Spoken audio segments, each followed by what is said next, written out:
안녕하세요. 환경영향평가사 23회 대비 1주차 강의를 진행하겠습니다. 저희가 강의를 2명이 진행하는 거를 아마 알고 계실 거예요. 그래서 저희가 조금 1, 2주는 제가 오거든요. 그래서 제가 오고 그 얇은 책 있죠. 필승 전략. 그 책을 그냥 가지고 오시면 돼요. 그리고 저 같은 경우는 매번 수업 내용을 좀 바꾸거든요. 그래서 사실 교재가 얇긴 한데 유인물이 조금 많이 나가요. 그래서 그거는 저희 다음 카페 혹시 아세요? 그 다음이 기억이 안 나네요. 여기 카페에 보시면 한은미 출력방이라고 해서 그 매주 저희가 이제 그 필요한 자료들을 제가 늦어도 목요일 저녁까지 올려놓거든요. 그래서 그거 출력해 오시면 될 것 같아요. 그래서 만약에 출력이 어려우시다 하시면 그냥 오시면 돼요. 제가 그래도 여유분으로 갖고 오기 때문에. 그리고 저희 학원 시스템 자체가 학원에서 뭐 출력물을 나눠드리는 시스템이 아니고 각자 개인이 출력을 해오는 시스템이기 때문에 제가 만약에 다음 주 토요일 날 추가 자료가 있다 그러면은 그 다음 카페에 한은미 출력방에 목요일 저녁까지는 자료를 올려놓을 거예요. 그래서 태블릿을 이용하실 분들은 그냥 다운받아서 오시면 되고 그 자료가 필요하신 분들은 출력을 해오시면 될 것 같아요. 그리고 3, 4, 5주차는 백승철 교수님이 강의를 하고요. 그 두꺼운 책 있죠. 제도 실무 가지고 오시면 돼요. 제가 2주차 끝나고 말씀드릴게요. 그리고 6주차, 7주차는 이제 제가 또 오고요. 그 다음에 이날도 그냥 필승 전략 가지고 오시면 돼요. 그리고 8, 9, 10은 백승철 교수님 자료 가지고 오시고 그리고 정책 계획 이렇게 자료를 교재를 가지고 오시면 됩니다. 그래서 교재 보시면 백승철 교수님 자료 앞에 뭐 제도 실무 정책 계획 이렇게 써져 있을 거예요. 그거 가지고 오시면 되고요. 저 같은 경우는 꼭 출력물이 있기 때문에 출력물이 있는지 없는지 좀 확인을 해봐 주시면 좋을 것 같아요. 그래서 제가 출력물을 조금 많이 드려요. 그래서 이렇게 보시면 될 것 같고 저희가 같은 과목을 가지고 지금 둘이 나눠서 하기 때문에 사실은 수업의 내용은 조금 달라요. 그래서 저 같은 경우는 뭔가 이론적인 걸 좀 깊게 나가기보다는 좀 답안을 작성하는 방법이나 흐름이나 뭐 기술적인 부분들이나 그리고 자료를 어떤 방향으로 정리하셔야 되는지 그리고 답지를 어떻게 쓰셔야 되는지 이렇게 좀 기술적인 부분들로 설명을 드릴 거예요. 그래서 이론 같은 경우는 제가 깊게 들어가지는 않아요. 왜냐하면 제가 설명드리는 건 이론이라기보다는 어차피 답안을 쓰고 흐름을 찾아가고 정리를 하고 이렇게 좀 시험을 준비하는데 좀 기반이 되는 거를 설명을 드릴 거기 때문에 그리고 답지를 어떤 방향으로 쓰셔야 되는지 이런 것들을 좀 중심으로 설명을 드릴 거기 때문에 좀 이론은 제가 깊게 들어가진 않을 거예요. 그래서 만약에 실무를 하시는 분들이나 정책을 하시는 분들이 너무 낮은 거 아닌가 이렇게 생각을 하실 수도 있는데 사실은 저희가 시험을 준비하기 위해서는 이론을 아는 것도 중요하지만 이 이론을 어떻게 답지로 잘 써나가느냐가 가장 중요한 방법이거든요. 제가 소개팅을 나갔어요. 예를 들어서 막 총각때 소개팅을 막 나가셨는데 웃긴 걸 되게 많이 알아요. 그래서 내가 막 소개팅 가서 잘 보이고 싶어가지고 유머를 해야 되는데 정리가 안 된 상태에서 유머를 쳤을 때 먹히나요? 안 먹히잖아요. 그렇죠? 뭔가 내가 이때 요걸 치고 이때 요걸 치고 약간 이렇게 딱 시스템과 시간과 요 타이밍을 맞춰가지고 뭔가 대화로 유도해 나가야 되잖아요. 사실 답지도 그렇거든요. 내가 진짜 많이 한다고 해서 중요한 건 아니에요. 내가 원하는 답에서 어떻게 내가 아는 내용들을 잘 뽑아서 넣을 것이냐를 넣어주는 게 굉장히 중요한 방법입니다. 그래서 그런 것들 중심으로 설명을 드릴 거고요. 그리고 걱정을 안 하셔도 되는 게 3, 4, 5, 6, 8, 9, 10차에 이론이 굉장히 깊게 나가요. 그래서 제가 드리는 거는 이제 큰 방향성이나 이런 것들이라고 보시면 되고요. 백승철 교수님이 요거에 대해서 깊게 설명이 들어가 계실 거기 때문에 걱정은 안 하셔도 될 것 같아요. 그래서 진행은 이런 식으로 10주가 진행이 됩니다.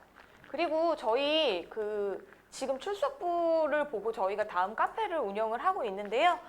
다음 카페를 환경영향평가사라고 검색을 해보시면 서울기술사학원의 다음 카페가 나와요. 그래서 요거 가입하시면 저희가 온라인, 오프라인 분들은 그 출석부를 보고서 오픈을 해드려요. 그래서 요 다음 카페 보시면 뭐 기출문제 풀이,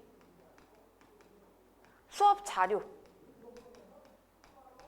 그리고 만약에 문제를 푸시다가 모르시거나 이런 것도 있을 수 있잖아요. 그런 것들도 Q&A 그리고 보셔야 되는 자료들 이런 것들 다 올라와져 있어요. 그래서 요거는 가입하시면 이렇게 다 활용을 하실 수 있습니다. 그래서 자료를 욕심내지 않으셔도 돼요. 막 그 주변에서 합격자들한테 막 나 답지 달라고 하고 자료 달라고 하고 막 이러시잖아요. 우선은 저희가 웬만한 자료는 여기 넣어놨기 때문에 여기서 웬만한 자료는 다 찾아보실 수 있으실 거예요. 그래서 막 기출문제 답을 어디서 찾나요? 이렇게 걱정 안 하셔도 되고 지금 22회, 21회까지 되어 있고 22회 지금 문제 풀이 올라가고 있으니까 다음 카페 활용하시면 되고요. 여기에 뭐 예비 문제, 혹시 뭐 시험을 보시다 보면 예비 문제 이런 예상 문제도 있고 뭐 시험에 대해서 한 번쯤 들어보셨겠지만 저희가 자원기술사 문제랑 되게 문제가 비슷한 문제들이 굉장히 많아서 자원하시는 분들이 평가사 합격률이 되게 높아요. 그래서 제가 자원에서 나올 만한 평가사 문제들 풀이도 여기 다음 카페에다 해놨어요. 그래서 웬만하면 저희가 좀 시험을 보실 때 좀 편리하게 이용하실 수 있도록 모든 자료를 넣어놨기 때문에 여기 활용하시면 될 것 같고 여기는 수강이 끝나면 끝나지 않아요. 합격하실 때까지 이용하실 수 있으니까 마음 편하게 활용을 하시면 될 것 같습니다. 그래서 저희가 뭐 1년, 2년 단위로 한번 합격하신 분들은 명예의 졸업이라고 해서 이제 카페 이용을 조금 제한을 하긴 하는데 합격하시기 전까지는 활용하실 수 있다고 보시면 될 것 같아요. 그래서 여기를 잘 활용하시고 수업이 끝나셔도 막 궁금하신 점이나 이런 거 있으실 수 있잖아요. 그리고 뭐 개인적으로 질문하기 어려우실 수도 있는 부분들은 카페에 또 올려놔 주시면 저희뿐만이 아니라 공부하시는 분들도 서로 답변도 해드리고 그래요. 그래서 여기를 조금 잘 활용하시면 좋을 것 같습니다. 그래서 이렇게 하시고 그래서 오늘 적어주신 출석부는 저희가 뭐 개인적으로 사용하는 건 아니고요. 여기 이제 다음 카페에 이제 그 등급별로 저희가 오픈을 해드리거든요. 그래서 정회원, 우수회원, 특수회원인가? 특급회원 이렇게 나눠드리는데 그거 조금 보고 오픈해드리려고 저희가 받은 거예요. 그래서 뭐 개인적인 정보나 이런 거는 걱정 안 하셔도 될 것 같습니다. 자, 오늘 수업 자료는 제가 중간중간 바뀐 게 있는데 뭐 그렇게 중요한 건 아니어서 제가 출력을 해오진 않았어요. 그래서 요거는 저희 아까 다음 카페 하는미 출력방에 오늘 날짜로 요 파일이 올라와져 있으니까 필요하신 분들은 요 파일 보시면 될 것 같아요. 근데 요거는 뭐 출력해서 보실 만큼 뭐 그렇게 중요하진 않습니다. 저는 지금 그 환경영향평가상 자연환경관리기술사를 지금 보유하고 있고요. 그래서 자원기술사 문제 풀이를 해드리는 거예요. 제가 다른 기술사였으면은 풀이를 못 드리겠죠. 그리고 뭐 궁금하신 점이 있으시면 제 메일로 연락을 주시면 좋을 것 같아요. 요즘에 스팸이 너무 많다 보니까 전화를 잘 안 받아가지고 제가 그래서 여기 메일로 주시면 제가 뭐 필요하신 자료들이나 궁금하신 점들에 대해서 메일로 답변을 드릴게요. 그래서 궁금하신 점 있으시면 여기 메일로 연락을 주시면 될 것 같습니다. 사실 저는 자원도 그렇고 평가사도 그렇고 필기는 한 번에 합격을 했어요. 근데 제가 공부를 하다 보니까 그들만의 법칙이 있더라고요. 합격을 하시는 분들이 그들만의 법칙이 있어요. 근데 제가 이 1주차 때 이거를 조금 설명을 많이 드리는 이유가 지금 이렇게 시험을 준비하는 이 방법들을 선점하기까지 생각보다 시간이 되게 많이 걸려요. 저 역시도 빨리 제가 그걸 캐치했기 때문에 3개월. 그 내가 공부법을 찾아가는 것만 해도. 그리고 긴신 분들은 1년까지 걸리시는 분들이 계세요. 그래서 사실은 내가 막 이론을 정리하고 이론을 준비하고 이런 것도 굉장히 중요하긴 하지만 내가 어떠한 방법으로 이론을 준비해 나갈 거고 어떠한 방법으로 시험을 준비해 나갈 건지를 아시는 게 굉장히 중요한 단계라고 보시면 좋을 것 같아요. 그래서 어떻게 보면 이론은 아니지만 제가 볼 때 시험의 반 정도는 차지하는 내용이다라고 보시면 될 것 같아요. 그래서 시험을 준비할 때 학원에 가면 다 이제 이론만 설명을 해주시는 거예요. 답은 뭐 이렇게 쓰셔야 되고요. 이렇게 하는데 나는 아직 준비가 안 됐는데 이거 어떻게 쓰는지도 모르겠는데 이걸 어떻게 해야 되나 이렇게 고민을 하시다가 시간이 굉장히 많이 지나가는 거예요. 그리고 제가 자원을 끝내놓고 이제 다른 기술사도 준비를 했는데 보통 보면 기술사들이 이 공부 방법을 찾는데 3개월, 6개월 그리고 여기서 시간을 굉장히 많이 허비한다라는 사실을 좀 제가 알게 돼가지고 좀 이쪽을 조금 강하게 좀 설명을 드리려고 해요. 자, 환경영향평가사의 도입 목적 및 검정 방법을 조금 먼저 보겠습니다. 자, 도입 배경은 뭐 다 아시다시피 전략환경영향평가 도입에 따라서 환경영향평가 대상 사업이 우선은 확대가 된 거죠. 그리고 환경영향평가의 가장 문제점이 뭐예요? 항상 대두되는 게 거짓과 부실이 계속 대두되고 있잖아요. 그런 것들로 인해서 개발 수요도 증가했고 그로 인해서 전문 인력에 대한 양성이 필요했기 때문입니다. 자, 그래서 환경영향평가사가 도입이 됐다고 보시면 될 것 같아요. 그래서 옛날에는 막 그런 말 되게 많았잖아요. 그 공무원 퇴직을 위해서 만든 자격증이다. 막 이런 이야기도 있고 그랬었잖아요. 그래서 처음에 이 환경영향평가사가 도입이 됐을 때 없어졌다가 다시 생겼어요.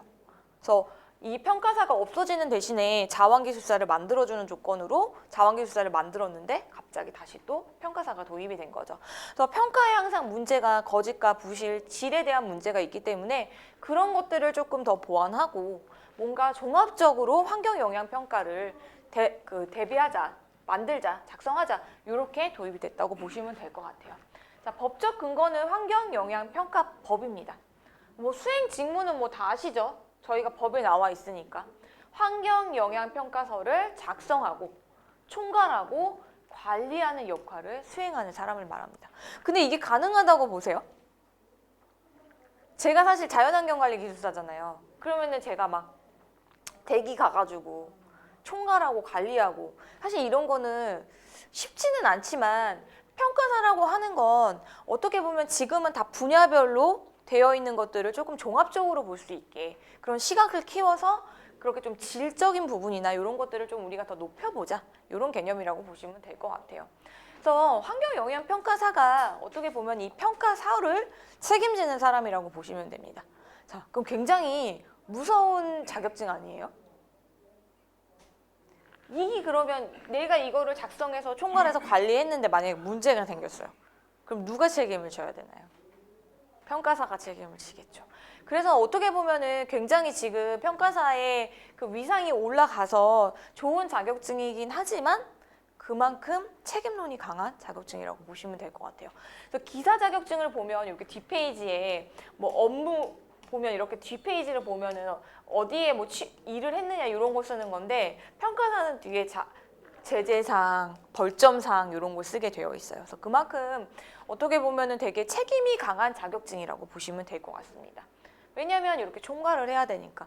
회사에서도 위로 갈수록 책임질 일이 많잖아요. 그렇죠? 그 생각해보면 대리 직원 대리 때 임원들은 왜 이렇게 일을 안 해? 이렇게 얘기하는데 생각해보면 임원은 그걸 책임져야 되는 되게 압박감과 굉장히 큰 거잖아요. 그렇게 좀 압박이 있는 그런 자격증이라고 보시면 됩니다. 자, 저는 시험을 준비하기 전에 꼭 말씀드리는 게 뭐냐면 내가 왜 평가사가 돼야 되는지를 한번 좀 고민해 보시라고 말씀을 드려요. 그리고 평가사는 무슨 일을 하는 사람인지를 좀 고민해 보시라고 말씀을 드려요. 왜냐면 채점자분들이 하시는 말씀이 이거예요. 답이 다 똑같다. 왠지 아세요? 저희가 그 면접 특강을 할 때 가끔 이렇게 여쭤봐요. 평가사가 무엇이라고 생각하십니까? 그럼 다 요거 대답하세요. 근데 답에는요, 내가 생각하는 나의 신념이 들어가거든요. 근데 내가 요게 평가사야라고 이미 머릿속에 인식이 되어 있으면 그 답도 이 범위 내에서밖에 쓸 수가 없어요. 그러면 모든 분들의 답안이 다 비슷해질 수밖에 없겠죠. 자, 그래서 제가 꼭 말씀드리고 싶은 건 내가 왜 평가사가 돼야 되는지, 그리고 내가 평가사가 됐을 때 어떤 일을 할 것인지를 한번 고민하시는 것부터 시작하시는 게 평가사를 빨리 합격하실 수 있는 자격이라고 말씀을 좀 드리고 싶어요. 근데 저도 공부할 때는 그거에 대한 의미를 잘 몰랐어요. 아니 그냥 이론만 잘하면 되지 왜 그거를 꼭 그렇게 생각을 해야 되지 이랬는데 생각보다 답지에 나의 생각이 굉장히 많이 드러나요.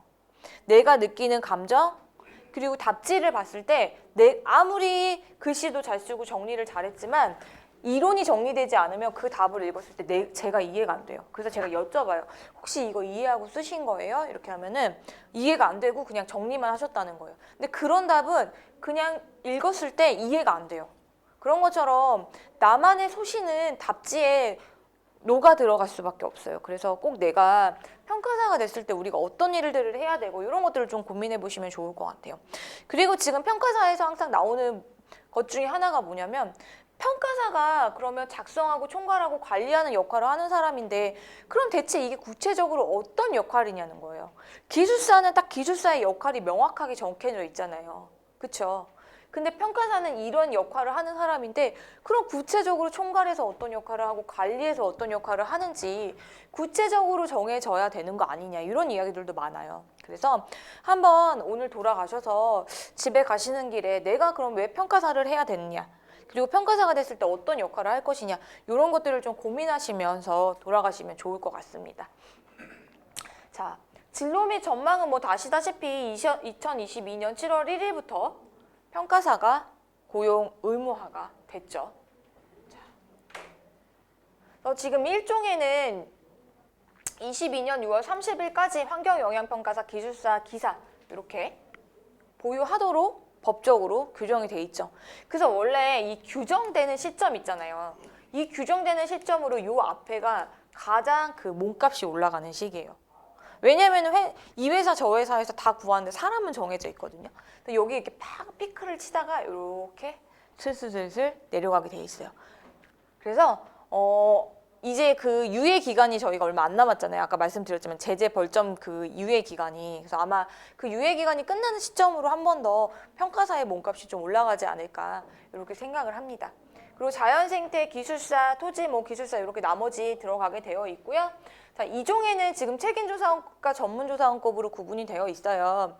근데 지금 2종에는 사실 이 책임조사원급에 박사, 기술사는 되는데 평가사가 안 돼요. 근데 어떻게 보면 지금 저희가 기술사 위에 평가사잖아요. 그쵸? 그리고 2종에서도 요즘에는 취득을 많이 해요. 그러면 2종 분들이 취득을 하면 1종으로 갈 수밖에 없는 상황이 돼버리잖아요. 그래서 앞으로 이 책임조사원급에 제 생각에는 평가사도 포함이 되어야지 않을까라는 생각이 들어요. 근데 아시다시피 2종 현업에 계시는 분들은 아시겠지만 2종 책임조사원급을 뽑는 게 쉽지 않아요. 분류를 하시는 분들이 생각보다 많지 않아요. 그런데 이분들이 1종으로 갔을 때 2종에도 영향이 있을 거란 말이죠. 그리고 평가사들 중에서도 분류를 할 수 있는 사람이 생기는데 2종의 책임조사원급으로 못 들어가서 1종으로 가는 이런 영향들이 있을 때 아마도 앞으로는 평가사도 책임조사원급으로 들어갈 수 있지 않을까 싶어요. 그리고 예전에 이런 이야기도 있었었고요. 근데 2종에서 그때 제가 그냥 얼핏 들은 이야기로는 어떤 협회에서 평가사가 분류를 못하는데 책임조사원급으로 넣으면 되겠냐 이런 이야기들이 있어서 들어가진 않았던 걸로 제가 알고는 있는데 지금은 2종 분들도 많이 따기 때문에 평가사가 여기로 들어갈 가능성도 있어요. 그러면 저희 어벽이 더 커지겠죠. 저희는 일단 어벽이 커져야 갈 자리가 많아지는 거잖아요. 공급이 많아야 수요도 많아지는 거기 때문에. 그렇죠? 아까 제가 이 녹화하기 전에 말씀드렸지만 저희가 막 정말 공부를 열심히 하고 내가 막 이 자격증보다는 나는 평가에서 뼈를 묻을 거기 때문에 평가사가 어떤 공부를 하고 평가사를 하려면 이런 것들도 알아야 되고 그래 나는 이거를 공부해서 뼈를 묻을 거야 이런 거 아니잖아요. 사실 목표하는 것들이 있으시잖아요. 그렇죠?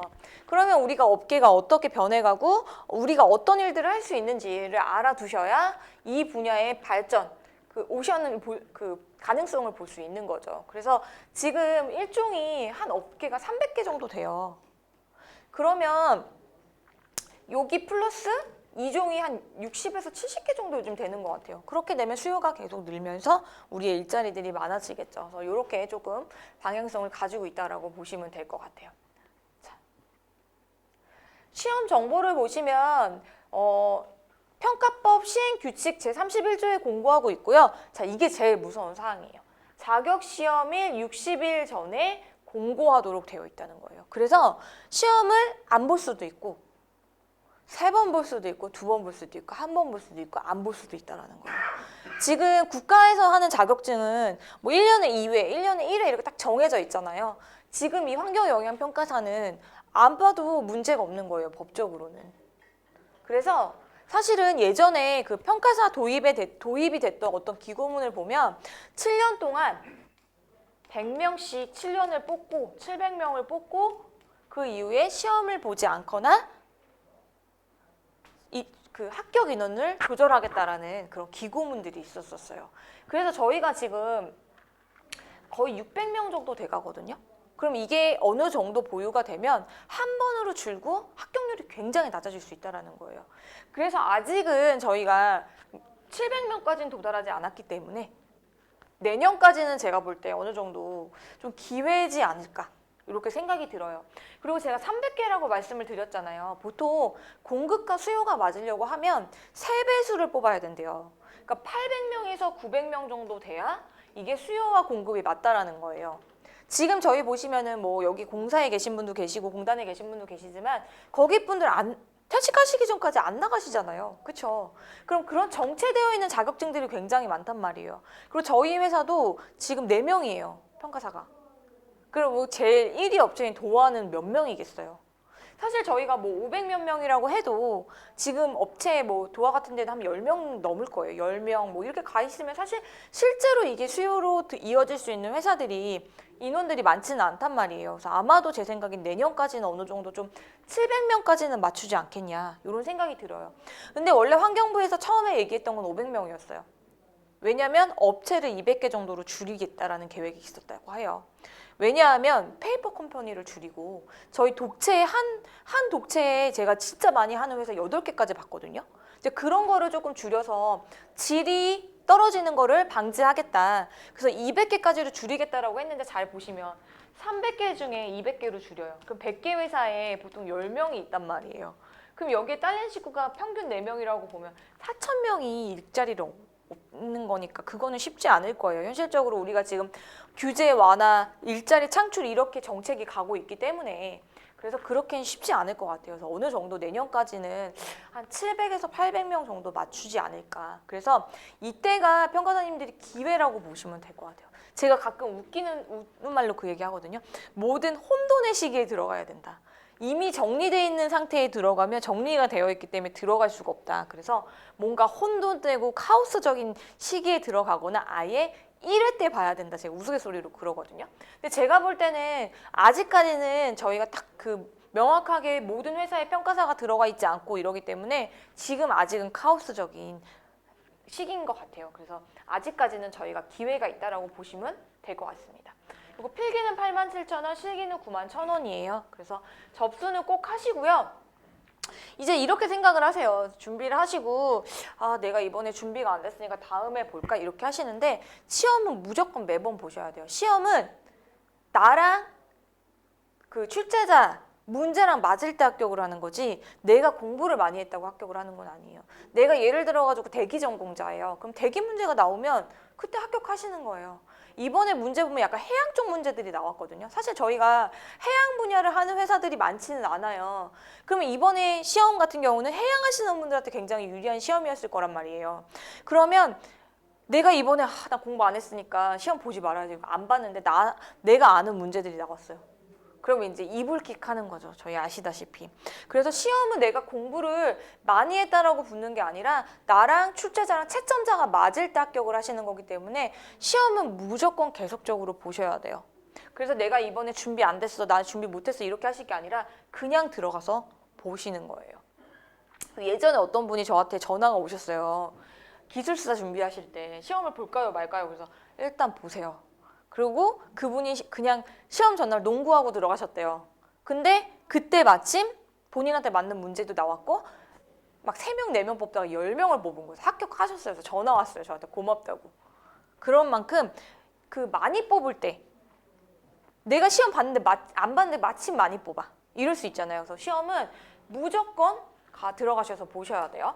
자, 그리고 출제 경험은 뭐 실무 경험, 전문 지식, 응용 능력, 관리자 능력, 자질 및 품인데 사실 이거는 그냥 기준인 것 같고 출제자가 누가 들어가냐에 따라서 그 문제의 판도가 굉장히 달라진다고 보시면 될 것 같아요.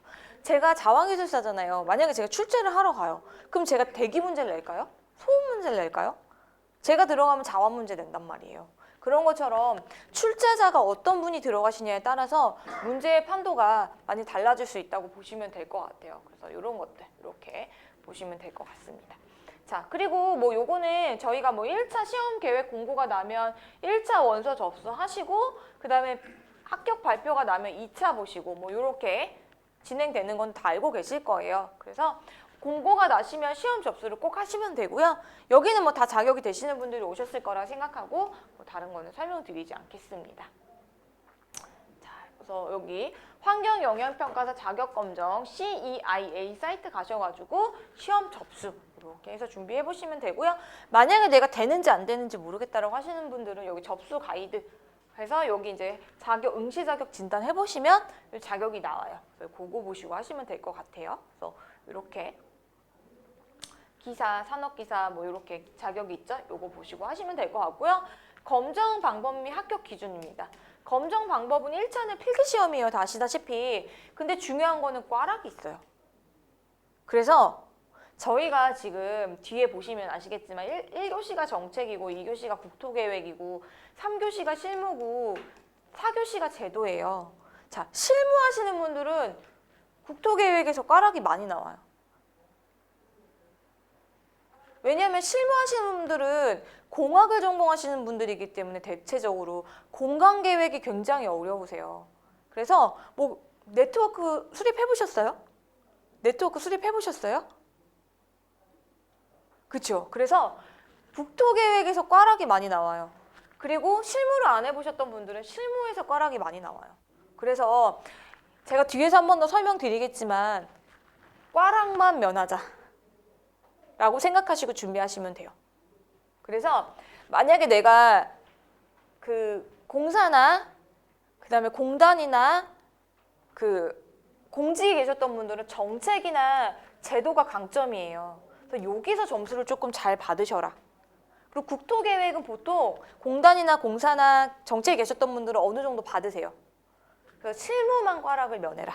이렇게 해서 이 네 과목이기 때문에 우리가 모두 60점을 맞는 건 아니에요. 그래서 내가 잘하는 과목과 잘할 수 없는 과목을 우선 구분하시고 내가 만약에 실무를 안 해봐서 실무를 못한다. 그럼 50점만 맞자라는 목표로 가시고 내가 잘하는 정책이나 제도에서 70점을 맞아서 평균 60을 만드시면 돼요. 그래서 꽈락으로 38점 맞아서 떨어지신 분 봤거든요, 제가. 그리고 국토계획이 생각보다 40점에서 50점 사이 점수대가 제일 많아요. 그래서 요거 꽈락을 면하시는 걸 꼭 준비하셔야 돼요. 그래서 전 과목에 60% 이상 득점한 자가 합격을 하게 됩니다. 자, 저희가 시험이 절대평가 아닌 거 아시죠? 상대평가예요. 그래서 우리가 이번에 대략 몇 프로 합격시키자라고 해서 60점을 주시는 거예요. 그래서 내가 혹시 시험을 봤는데 어떤 한 교시 점수가 너무 높다. 그럼 그 교시는 어떻게 보면 다시 채점한 거라고 보시면 돼요. 그러니까 뭐 우리가 이번에 10명을 뽑기로 했는데 한 명만 붙었어요. 그러면 한 교시를 다시 채점하는 거예요. 한 교시만. 그래서 내가 이상하게 한 교시가 높아. 그럼 이때가 다시 채점한 거다. 이렇게 보시면 돼요. 그래서 시험 보고 나오면 이번에 원래는 10명 붙었는데 50명 붙였어요. 이런 이야기들이 되게 많이 돌아요. 그래서 그렇다 보시면 돼요. 그래서 제가 우스갯소리로 그 말씀을 드리죠. 그럼 시험을 많이 보면 합격률이 높아지잖아요. 그렇죠? 그래서 주변에 공부 안 하시는 분들을 데리고 시험장에 들어가셔라. 그래야 내가 합격률이 높아지니까. 그렇죠? 그보다 내가 잘하니까 점수를 더 잘 받을 수 있잖아요. 잘하시는 분들 데리고 가시면 안 돼요. 그 연예인들 있잖아요. 친구 데리고 갔는데 친구만 보고 자기 떨어지는 거. 그렇게 될 수가 있기 때문에 안 하시는 분들. 내가 술 한잔 사줄게 시험 보러 갈래? 이렇게. 그래서 이런 식으로 준비가 됩니다. 그래서 면접 시험은 2차 면접 시험이고요. 총점의 60% 이상을 득점해야 되는데 저희가 1차가 끝나면 그 주 보통 토요일에 면접 특강을 해요. 그래서 만약에 내가 합격을 하셨다 하시면 카페로 한번 확인해 보시면 저희가 몇 월 며칠 몇 시에 어디서 면접 특강을 하니까 오세요 이렇게 공지를 해드립니다. 그래서 그거 맞춰서 오시면 되고요. 면접도 지금 많이 떨어져요. 실무자 많이 떨어졌고요. 진짜 고위 관리 계셨던 분들께 떨어지셨고 지금 3번 보셔서 총 떨어지신 분들이 20분 가까이 되세요. 그래서 면접도 준비를 꼭 해야 되는 부분이기 때문에 오셔서 준비를 하시면 됩니다. 근데 2차 같은 경우는 저희가 수강생이 아니시더라도 1차 합격하신 분들에 한해서 다 오실 수 있어요. 그래서 주변에 혹시 1차 합격했다 하시는 분들은 뭐 학원으로 가봐라 이렇게 해서 그날 오시면 돼요. 그래서 2차는 저희가 그냥 학원 홍보차 서비스 차원으로 해드리는 거기 때문에 이렇게 오시면 됩니다. 그래서 면접도 60% 이상 득점한 자가 합격을 하게 되어 있습니다. 자, 여기는 검정 방법은 제가 아까 뭐 다 자격이 되실 것 같으니까 넘어가고요. 자, 뒷페이지로 가보시면 이제 1차가 있고요. 2차가 있어요. 그래서 1차 시험은 정책, 계획, 실무, 제도 이렇게 4가지로 구분을 합니다. 정책 같은 경우는 환경정책 일반, 국가환경, 지역정책 이런 것들이고요. 국토환경계획과 환경계획 일반, 국토계획, 환경보전계획 이런 내용들이 나오고 있습니다. 그래서 실무는 뭐 전체적으로 다 절차별로 다 아셔야 되고 제도도 뭐 법을 다 아셔야 되겠죠. 그래서 이렇게 보시는 거고요. 자, 제가 아까 말씀드렸지만 합격은 평균 60이에요. 그래서 이런 식으로 하는 거예요. 내가 실무를 안 해봤으면 정책 70, 국토환경 50, 실무 50, 제도 70해서 나는 평균 60점을 맞겠다. 이런 식으로 계획을 짜시는 거예요. 내가 안 되는데 이 과목에다 시간을 막 쏟다가 오히려 다른 거를 놓치시는 분들이 굉장히 많아요.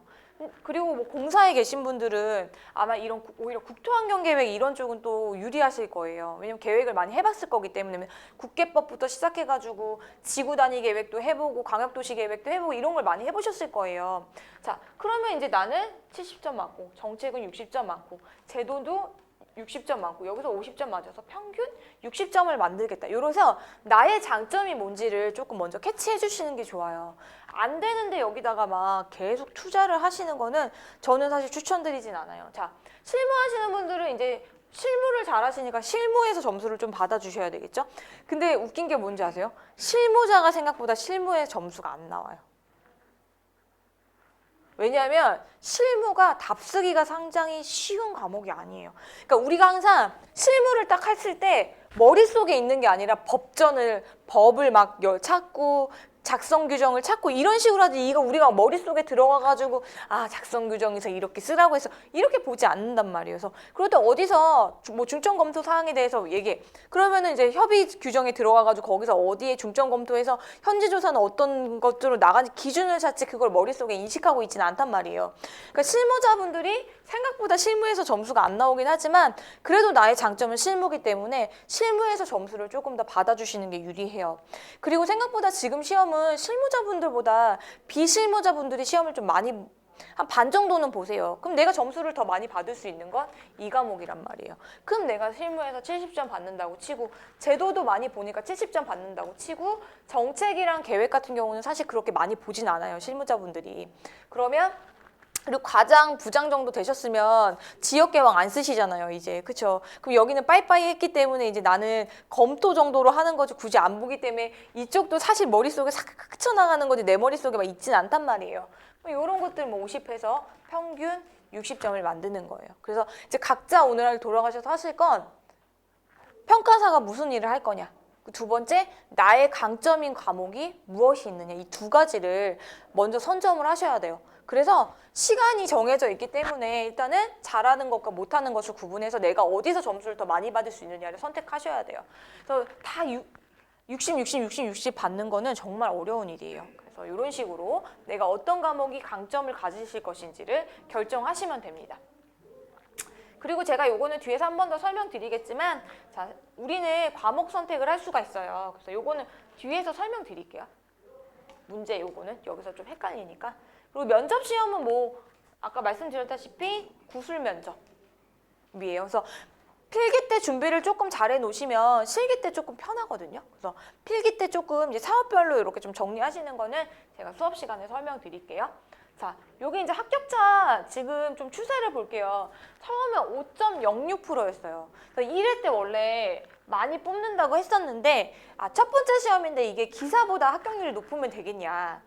그래서 처음에는 그리고 기술사보다 어려운 시험인데 합격률이 높으면 되겠냐라고 해가지고 처음에는 조금 어려운 시험이다 요거를 좀 강조하기 위해서 조금 뽑았다는 소문이 있어요.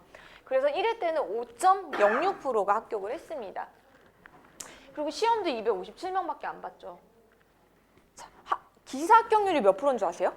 기사 합격률이 9%가 10%가 안 돼요. 자, 그리고 2회부터 5회까지 이렇게 보시다가 좀 합격률이 8, 9, 10회 때 줄었다가 지금 많이 늘고 있죠. 20회 때 16%, 21회 때는 몇 분이 보신지 모르겠어요.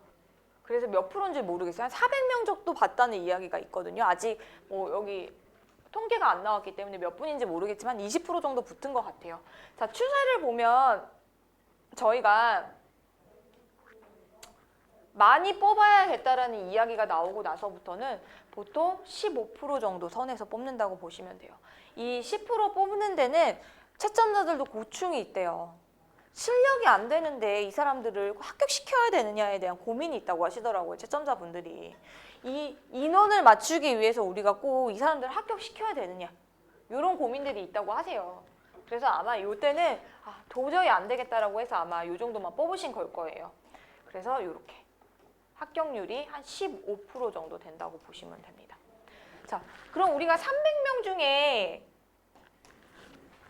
50명이면 되게 조금인 것 같지만 실제로는 이렇게 보시면 돼요. 3분의 1은 그냥 와요. 한번 봐볼까? 그리고 3분의 1은 조금 공부하신 분들. 그리고 이 나머지 3분의 1에서 합격이 정해져요. 그럼 300명 중에 3분의 1은 100명인데 100명 중에 57등 정도 우리 할 수 있잖아요. 그렇게 보면 굉장히 가능성이 많은 시험이에요. 그래서 내가 한 3, 4개월만 잘 올인해 놓으시면 충분히 합격하실 수 있는 시험이라고 보시면 돼요. 그래서 우리가 어쨌든 그렇게 합격률이 낮거나 정말 어려운 시험은 안 해보라고 보시면 돼요. 그래서 제가 아까 장난으로 말씀드렸던 게 허수를 좀 많이 넣어라. 400명 중에 15%면 더 늘 거 아니에요. 그죠? 그래서 여기 인원을 조금 주변에서 모집하셔가지고 우리 이거 시험 보면 내가 술 한잔 사줄게 같이 갈래? 이렇게 해가지고 인원을 좀 늘리셔가지고 시험을 보는 것도 좀 방법인 것 같아요. 왜냐면은 300명 봤는데 100명 뽑을 수는 없잖아요. 채점자 입장에서도. 그렇죠? 그래서 보통 15% 정도로 맞추지 않나 싶어요. 그래서 좀 인원을 조금 많이 보는 것도 한 가지의 방법입니다. 그리고 면접은 보시면 처음에 53%였다가 보통 이제 60%, 70%로 가요. 그리고 80% 정도로 간다고 보시면 돼요. 그래서 지난번에 어떤 분이 오셔서 하신 말이 면접을 1차 붙었으면 평가사로서 자질이 있는 거지 뭐에 면접을 떨어뜨리냐. 말만 할 수 있으면 붙이자. 이렇게 말씀하셨다고 해요. 그래서 지금은 옛날에는 누굴 떨어뜨릴까 하는 시험이었으면 지금은 누굴 붙일까 하는 시험이래요. 그래서 면접은 많이 걱정 안 하셔도 될 것 같아요. 지금 상황으로는. 정말 막 가서 싸우시거나 진짜 이상한 소리 하시거나 내가 하고 싶은 말만 하거나 이러지 않는 이상. 근데 요즘에 제가 저희 아이가 7살이거든요. 저랑 아이랑 신랑이랑 얘기하면 각자 서로 하고 싶은 말만 하더라고요. 그래서 그렇게만 안 하면 돼요. 제가 아들한테 야 유치원 재밌었어? 그럼 아들이 대답하면 여보 밥 먹었어? 이렇게 서로 다 다른 이야기를 하더라고요. 그래서 면접장 들어가서 그렇게만 안 하시면 합격 충분히 하실 수 있으니까 면접은 걱정 안 하셔도 될 것 같아서 1차만 어느 정도 합격해 놓으시면 2차는 크게 걱정 안 하셔도 된다. 이렇게 보시면 될 것 같습니다. 근데 나이가 들수록 하고 싶은 말이 너무 많지 않으세요? 막 내가 그 자리에 가서 저는 나이가 들수록 되게 웃기는 사람이 되고 싶은 거예요. 어디 가서 오늘 막 누굴 만나면 오늘 뭘 웃길까 막 이런 거 되게 고민하면서 가거든요. 그러니까 뭔가 이렇게 만났을 때 진지한 것도 되게 좋긴 좋지만 유쾌한 사람이 있으면 되게 즐겁잖아요. 그래서 막 누가 저보다 웃기면 너무 분한 거예요. 내가 저런 멘트를 쳤어야 되는데 막 이러면서. 그래서 저는 약간 좀 나이가 들수록 그런 게 너무 하고 싶더라고요. 자, 여기까지 조금만 더 10분만 보고 저희 쉴게요. 좀 늦게 시작해가지고. 자, 이제 저희가 면접을 보려면 여기 이제 오신 거는 필기시험을 보시려고 오신 거잖아요. 자, 필기시험 준비 방법을 좀 보겠습니다. 저희 아까 전에 이렇게 4과목이라고 말씀을 드렸어요. 그쵸? 이렇게 4과목 말씀드렸고 검정 방법은 필기시험이었습니다. 그리고 시험 시간은 9시부터 시작이 돼요. 그래서 8시 반 10분까지 입시를 하셔야 되고요. 도시락은 꼭 싸가시는 게 좋아요. 점심시간이 그렇게 많지 않기 때문에 가서 식사하시고 시험 보시고 이런 식으로 준비를 하시는 게 좋습니다. 자, 그리고 5시 반에 끝나요. 저는 약간 수능 시대거든요. 수능 이후로 이렇게 오래 시험을 본 기억이 없는 것 같아요. 저는 사실은 뭐 입사 시험 제가 공사나 공직에 있었던 건 아니니까 그런 시험도 봐본 적이 없기 때문에 수능 이후로 가장 길게 본 시험인 것 같아요. 그래서 이렇게 좀 체력 관리를 잘 하셔서 이 시간 동안 시험을 잘 보시도록 노력을 하셔야 되고요. 자, 저희가 또 그 단점이 뭐예요? 요즘에 펜으로 잘 안 쓰는데 펜으로 보는 시험이잖아요. 그래서 3교시 정도 되면 손이 이렇게 덜덜덜덜 떨려요. 그래서 이거를 계속 이제 업무하시면서 글을 쓰시는 연습을 지속적으로 해주시는 게 좋아요. 그래서 4교시는 진짜 막 이렇게 하면서 글씨가 써져요. 진짜 내 글씨가 아니에요. 그래서 그 글씨 쓰시는 것도 굉장히 중요한 부분이기 때문에 글씨도 이제 펜으로 계속 쓰시는 연습을 하셔야 되고 준비물은 도시락, 음료수, 펜 이런 것들 준비해 가시면 될 것 같습니다. 초콜릿. 뭐 수험표 안 가져가셔가지고 당황하시는 분들이 있으신데 이런 것들 좀 준비해 가시면 될 것 같아요. 자, 뒤에부터 여기서부터 좀 설명이 길어가지고 10분 쉬고 저희 넘어갈게요.